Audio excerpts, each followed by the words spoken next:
Okay, in this video here, this is just a short extension on logarithms. We're going to be talking about the laws that we use with logarithms and how we can manipulate them. So we should have seen them before. The only difference is now we've got base A. Okay, so if we are to perform an operation like this, like log of A, logging base A of m plus logging base A of n, they must have the same base, and the answer, of course, is in the same base. So let's leap straight into these. These are very easy. So we have logging base 2 of 3 plus logging base 2 of 6. We're just going to end up multiplying these. So we're going to have logging base 2 of 3 times 6, which is log in base 2 of 18. Okay, and that's all we need to leave it as.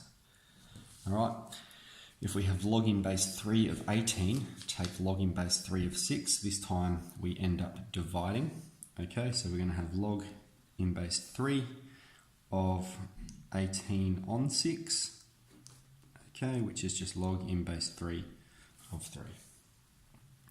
All right, now we don't need to simplify this, but I'll show you that we can, okay, because log in base 3 of 3, 3 by itself is just 3 to the power of 1, all right, and we've learnt previously if we have the same number here and here, the answer is just going to be 1. Log in base 3 of 3 is 1. Okay, down here we've got half log 4 plus log 8. Now, first for this one, what we're going to do is we're going to manipulate it so we don't have this number out the front, this m. All right, so that's going to be log 4 to the power of a half plus log 8. Now, log 4 to the power of a half, that just means the square root of 4. So we have log 2 plus log 8. All right, and now we're just multiplying these. Now, just with this one, what base are we using? All right, there's no base specified. So when there's no base specified here, we assume it's in base 10. Okay, and that's fine to leave that one as is. Okay, whenever we have some fraction ones like this, often what we're trying to do is move some powers out the front and then cancel the logarithm. So I'll show you what I mean. Both of these are written in base 2.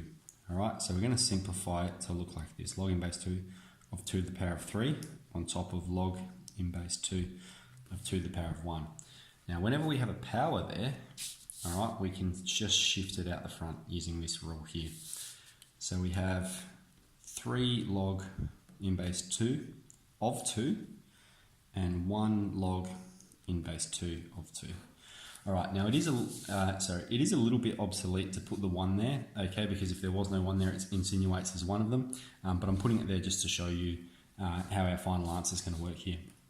So when we're looking at this, we're looking at common factors, okay, and we can see we've got log in base 2 of 2 at the top and log in base 2 of 2 at the bottom, so that's just going to cancel. What are we left with? 3 on 1, which is just 3.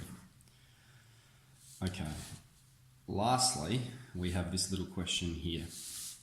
Show that, I might need some more paper, show that log in base 3 of 405 equals 4 plus log in base 3 of 5.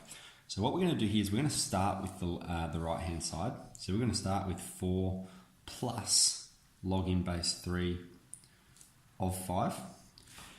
And the first thing we want to do is we want to write this number with a base of 3. So it's a logarithm with a base of 3.